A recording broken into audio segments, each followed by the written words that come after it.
여러분 안녕하십니까. 3월 19일 목요일 아침 전인식 변호사입니다. 일부 방송 시작하겠습니다. 사실 일부에서 이 무너진 한국 경제를 조금 더 다루려고 했는데 용량이 많아서 곧 2부로 넘기겠습니다.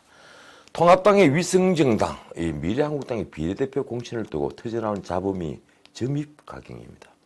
어제 하루 종일 시끄러웠죠. 솔직히 어제 공천유감이라는 제목으로 미래한국당의 공천을 제가 조금 문제를 삼았는데 솔직히 무척 자제했습니다. 비례대표 공천을 신청한 분들 명단에 보였던 경제 전문가, 문학의 인사들이 모조리 빠져 있었습니다. 그 대신에 30년 가까이 보수 동객으로 살아왔던 저마저도 처음 들어본 사람들의 이름이 전면에 배치됐더군요. 그분들은 한눈에 보아도 비례대표를 둔 목직에 걸맞은 전문가도 아니었고 소수자를 대표하는 분들도 아니었습니다. 그러면 왜 뽑았을까요? 당연히 저에게도 많은 제보가 들어왔습니다. 모두가 붕괴한 상태에 있으니 말입니다. 그래도 제가 자제했던 건 공병호 공관위가 가졌을 최소한의 도덕성을 믿었기 때문입니다. 그런데 그게 아니었습니다. 제가 처음 접했던 이름들 아니면 과거 스쳐 지나갔던 이들의 낯선 이름 뒤엔 아무런 공천 사유를 찾을 수가 없었습니다. 그래서 오늘은 우선 문제된 분들을 살펴볼까 합니다. 명예훼손이 되지 않도록 아주 조심스럽게 말씀을 드리겠습니다. 먼저 5번에 공천된 김정현 변호사입니다. 이 여성 변호사는 놀랍게도 로스쿨을 졸업하고 변호사 자격을 취득한 지 아직 반년이 되지 않은 분입니다. 칼시트를 졸업하고 로스쿨에 지나간 재원인 것은 알겠는데 아직 아무런 법조 경험이 없는 분이 어떤 연유로 보수야당의 비례대표 추천 5번을 차지했을까요? 제가 감히 말씀드리면요. 이 공천은 설령 철회된다 해도 공병호 공관위원장이 반드시 해명을 해야 할 부분입니다. 8번 우은재 씨는 제가 이미 앞에 했던 방송에서 말씀드린 대로 보수 유튜버 활동을 했다는 것 외엔 아무런 경력이 없습니다. 그 유튜버 방송도 주로 미국에서 생활하면서 했다는군요. 거의 안 해도 미국에서 공무원 생활을 하고 있다고 알려졌습니다. 이분의 공천 역시 철회된다 하더라도 공병호 위원장은 반드시 그 추천 경위를 밝혀야만 합니다. 그렇지 않으면 국회의원을 배출하는 공관위의 결정은 도덕적인 의심부터 받게 됩니다. 그런데 그런 추천은 또 있습니다. 6번 권신일 에델만 코리아 수석 부사장입니다. 이분도 제가 처음 듣는 분입니다. 그는 명지대 행정학과를 졸업하고 한양대에서 관광학 박사를 취득을 했는데 정치의 꿈을 가졌나 봅니다. 나무랄 일은 아니죠. 4년 전에도 승북구에서 총선 예비 후보를 뛴 경험이 있더군요. 그의 대표적인 직책은 에델만 퍼블릭 릴레이션스 월드와일드 코리어라는 아주 긴 이름의 회사의 수석 부사장을 지냈다는 겁니다. 글쎄요. 글로벌 커뮤니케이션 기업이라는데 저도 그 회사 이름은 처음 듣습니다. 그런데 그런 회사의 사업 내용이 추천 사유는 아니겠죠. 그러면 이 부분 역시 공병호 위원장이 책임을 져야만 합니다. 7번 이용 한국여성벤처협회 회장은 제가 한 번 정도 들어본 분입니다. 많은 사람들이 그러는데 고개를 갸웃거릴 만큼 그렇게 경제계 유명한 분은 아니죠. 저도 자유경제원장을 하면서 또 변호사 일을 하면서 많은 여성 경제인들을 알고 있지만 솔직히 이분의 경력이 국회의원 감인지 저는 잘 모르겠습니다. 만약 그녀가 보수운동을 했다면 제가 적어도 이름은 제대로 알 수 있고 경력도 제대로 확인할 수 있었겠죠. 9번 시장경제와 민주주의연구소 소장이라는 이용남 씨도 마찬가지입니다. 시장경제와 민주주의연구소요. 그게 제가 있었던 자유경제원에 연관돼서 일을 했다는데 제가 있을 때는 그런 연구소 소장은 없었습니다. 우리 사회에 한두 명의 직원뿐인 수많은 이름의 연구소들이 있죠. 그런 연구소를 운영하더라도 시장자유 혹은 민주주의에 대한 연구 또 활동이 국회의원 공천을 받을 정도로 이목을 끌었다면 제가 모를 일은 없다고 생각합니다. 13번 추천을 받은 이경혜 바이오그리핀 부사장은 또 어떤 분일까요? 그는 성균관대 약대를 나온 약사입니다. 동국대를 졸업하고 성균관대 약대를 다시 갔더군요. 그런데 글락소 스미스 클라인 GSK라는 다국적 제약사에 입사를 해서 그 회사 대외협력부에서 대관 업무를 한 게 주요 경력입니다. 약사의 업무가 아니고 대관 업무를 맡아왔죠. 현재는 바이오 그리핀이라는 역시 낯선 바이오 기업의 부사장입니다. 공관위는 어렵게 인물 중에서 왜 하필 이분을 당선 안정권에 배치를 했을까요? 공병호 위원장이 혹시 개인 친분이라면 이건 굉장히 위험한 일입니다. 지금까지 제가 거론한 분들은 많은 언론이 이미 짚고 있었습니다. 공병호 공관위는 말씀대로 이분들을 사상 최고로 공정하게 선출했다면 그 추천 사유를 일일이 그리고 당연히 밝혀야죠. 저를 비롯한 많은 이들에게 이분들보다 우리 야당에 꼭 필요한 인재들이 너무 많이 보였기 때문입니다. 시장 자유를 위해 예를 성분을 찾는다면 윤창현 교수 같은 경제학자도 있죠. 우리 문학의 이름을 널리 알린 강미라 백윤주 교수 같은 분들은 당의 홍보 전략을 짜는데 꼭 필요한 인물이라고 저는 생각합니다.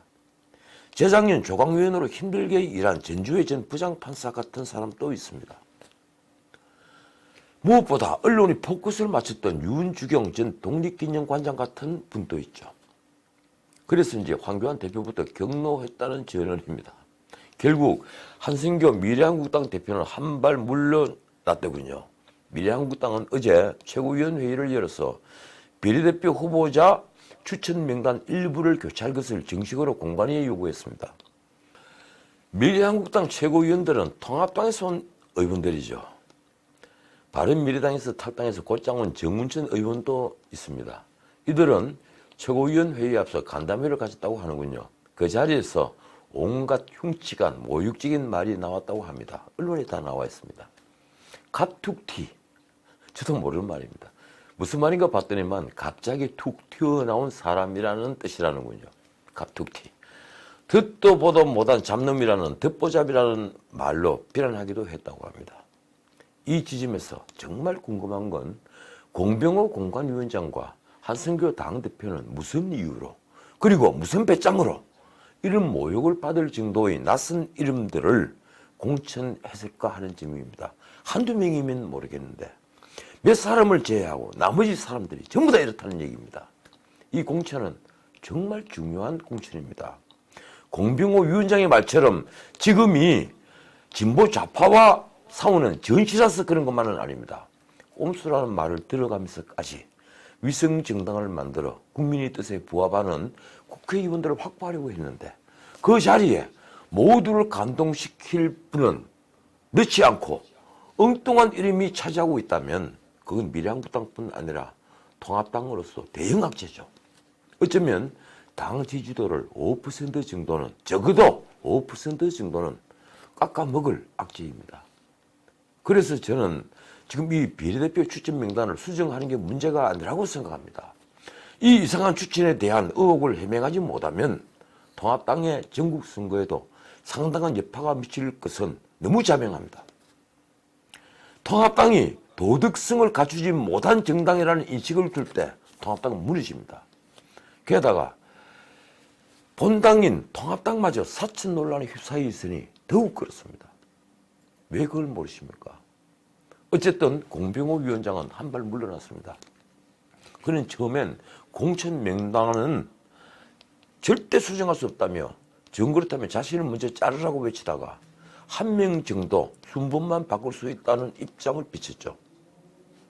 그런데 시간이 갈수록 비판 여론이 거세지자 더는 버티지 못한 겁니다. 두 손을 들었죠. 그래서 공관위는 명단을 다시 짠 것으로 보입니다. 이미 언론에 알려졌지만 공병호 공관위는 어제 밤늦게 명단 재조정 작업을 벌였습니다. 윤주경 독립기념관장은 3번으로 끌어올렸다고 하는군요. 대신에 1번 조수진 기자는 그대로 1번으로 유지됐습니다. 통합당에서 영입한 인재는 4명 정도 당선권 안으로 전진 배치한 것으로 알려지고 있습니다. 공 위원장은 기자들에게 외부에서 제기한 문제를 인정하고 신속하게 조처를 했다. 공관위원들이 함께 참여해 만장일치로 통과됐다고 말했습니다. 그러나 아직 확정되지는 않았습니다. 그리고 그런 말이 변명이 되지 못하죠. 아까도 말씀드렸지만 공병호 위원장은 그 과정을 다 밝혀야만 합니다. 일부 언론은 황 대표가 비례대표 1번부터 바꿔서 상징성을 드러내야 한다면서 전면적 교체를 주장하고 있다고 보도하고 있습니다. 통합당 일부에서는 미래한국당과 통합당이 10석씩 나눠 가지자는 의견도 했다고 합니다. 결국 공은 황교안 대표에게 넘어간 것으로 보입니다. 그런데 그 공이 내게 넘어왔다고 황 대표가 공개적으로 말할 형편이 못 되죠. 미래한국당의 공천에 통합당이 개입하는 것은 명백히 공직선거법 위반이기 때문입니다. 벌써 어느 시민단체가 당 지도부와 박영준 선대위원장 등을 고발했다고 하는군요. 그런데 민주당은 괜찮습니까? 이 기준으로 따지면 미리 다 선발하고 20가지 정해서 연합 플랫폼으로 보내는 민주당 역시 공직선거법 위반이 되죠. 어쨌든 미래한국당의 비례대표 명단은 보수 야당의 마지막 기회입니다. 이대로 가면 모두가 공멸을 합니다. 이 판에 재밌는 뉴스가 하나 나왔습니다. 얼마 전에 유영하 변호사를 통해 거대 정당을 중심으로 단합해 여권을 심판해 달라는 메시지를 보냈던 박근혜 전 대통령이 다시 입을 열었습니다. 이번에도 유영하 변호사가 창구입니다. 유 변호사는 이번 미래한국당의 비례대표를 신청했다가 배제가 됐죠. 유영하 변호사는 자신이 배제된 사실을 16일 알게 됐다고 하는군요. 그래서 17일 박 전 대통령을 직견했다고 했습니다. 유 변호사의 낭만을 알게 된 박근혜 전 대통령의 말입니다. 물론 유 변호사가 전한 내용이죠. 나라를 위해서 통합의 메시지를 낸 것이 무위로 돌아간 것 같다. 최대한 절제해 통합 메시지를 냈던 것이다. 그런데 도와주려는 카드를 능욕한 것이라서 이 효과는 소멸된 것이 아닌가 한다. 이번에는 친필 메시지가 아니니 그 진부는 아직 확인되지 않았습니다. 이 메시지는 바꾸고 말하면 통합당을 돕겠다는 말은 이제 없는 것으로 하자는 거죠. 뒷말이 더 무섭습니다. 두 번의 칼질을 당한 것이다. 사람들이 어쩌면 그럴 수 있나요? 이 말은 정말 하신 걸까요? 이 말을 전하면서 유 변호사 덧붙인 말도 심상치 않습니다. 박근혜 대통령이 미래한국당 한선교 대표에 대해서도 표현을 하셨지만 개인에 대한 평가는 옮길 수 없다. 바꾸고 말하면 한선교 대표가 들으면 절대 안 되는 말을 박 전 대통령이 했다는 거죠. 글쎄요. 두 분의 칼질이 무엇일까요? 오늘 1부는 여기까지입니다. 아침에 2부를 올려드리겠습니다. 지금까지 전식이었습니다.